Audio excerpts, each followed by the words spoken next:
दो समुदायों कुकी और मैतेई की हिंसा को लेकर लगातार चर्चा में रहे मणिपुर से अब एक और बड़ी खबर आ रही है। आपको याद होगा कि 9 फरवरी को वहां के तत्कालीन मुख्यमंत्री एन बीरेन सिंह ने इस्तीफा दे दिया था, जिसके बाद वहां राष्ट्रपति शासन लगाया गया था। लेकिन राज्य विधानसभा का कार्यकाल 2027 तक है, इसे पहले ही निलंबित कर दिया गया था। केंद्र ने 13 फरवरी को मणिपुर में राष्ट्रपति शासन लागू किया था। यहां आपको यह भी याद दिला दें कि राज्य में मई 2023 से मैतेई और कुकी समूहों के बीच जो जातीय हिंसा शुरू हुई, उसमें 250 से ज्यादा लोग मारे गए और हजारों लोग बेघर हो गए।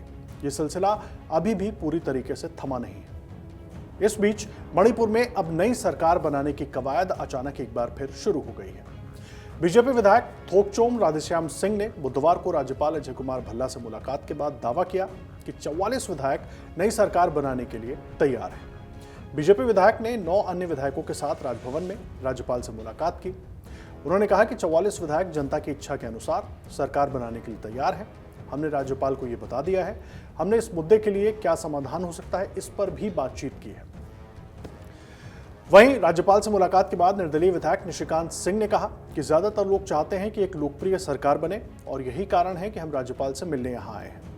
हमने अन्य बातों पर भी चर्चा की, जैसे कि लोकप्रिय सरकार बनाने के बाद राष्ट्रपति शासन का कामकाज पहले जैसा नहीं रह सकता। I think it should happen soon. I mean, we are appealing to the government, to the governor, so that we want a popular government, and we also gave in a paper where a lot of us have signed.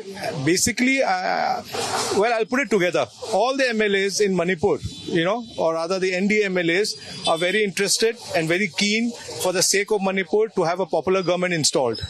And we want the support of the public also, because without that, things can work out a little difficult. So to have a smooth and quick formation of a government, we need the public also. I think the one we gave, I think, has around 22 signatures.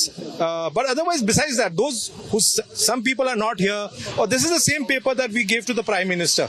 Same paper, basically. But everybody is by and large together in this. इससे पहले आपको बता दें, 21 विधायकों ने केंद्रीय गृह मंत्री अमित शाह को चिट्ठी लिखकर पूर्वोत्तर राज्य में शांति और सामान्य स्थिति सुनिश्चित करने के लिए लोकप्रिय सरकार बनाने का आग्रह किया था। चिट्ठी में बीजेपी के 13, एनपीपी नगा पीपल्स फ्रंट के 3 और विधानसभा के 2 स्वतंत्र सदस्यों के हस्ताक्षर थे। अब इस पर क्या और कब फैसला होता है, उसके लिए तो इंतजार करना होगा। लेकिन मणिपुर का सियासी गणित क्या है, वो जरा समझ लीजिए। देखिए, मणिपुर की 60 सदस्यीय विधानसभा में फिलहाल 59 विधायक हैं। एक सीट एक विधायक के निधन के कारण रिक्त है। बीजेपी के नेतृत्व वाले गठबंधन में कुल मिलाकर 44 विधायक हैं, जिसमें 32 मैती, 3 मणिपुरी मुस्लिम और 9 नगा विधायक हैं। कांग्रेस के 5 विधायक हैं, सभी मैती हैं। शेष 10 विधायक कुकी हैं। उनमें से 7 ने पिछला चुनाव बीजेपी के टिकट पर जीता था, 2 कुकी पीपल्स अलायंस के हैं और 1 निर्दलीय विधायक है। आपको यह याद दिला दें कि बीजेपी नेता एन बीरेन सिंह के मुख्यमंत्री पद से इस्तीफा देने के बाद फरवरी में मणिपुर में राष्ट्रपति शासन लगा था। मई 2023 में शुरू हुए मैती और कुकी समुदाय के बीच जातीय संघर्ष से निपटने में सरकार पूरी तरीके से सफल नहीं हो पाई। सरकार की आलोचना होती रही। उसके बाद बीरेन सिंह ने इस्तीफा दिया था। साथ ही आपको बता दें कि साल 1967 से मणिपुर में अब तक 11 बार राष्ट्रपति शासन लगाया जा चुका है।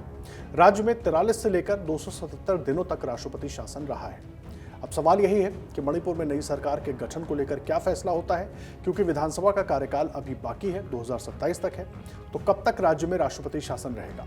साथ ही सवाल यह भी कि अगर नई सरकार का गठन होता है तो नई सरकार के सामने भी सबसे बड़ी चुनौती मणिपुर में शांति बहाली की होगी। अगर आप ये वीडियो YouTube पर देख रहे हैं तो हमारे चैनल को सब्सक्राइब कर बेल आइकन दबाएं, और Facebook पर देख रहे हैं तो हमारे पेज को लाइक करें।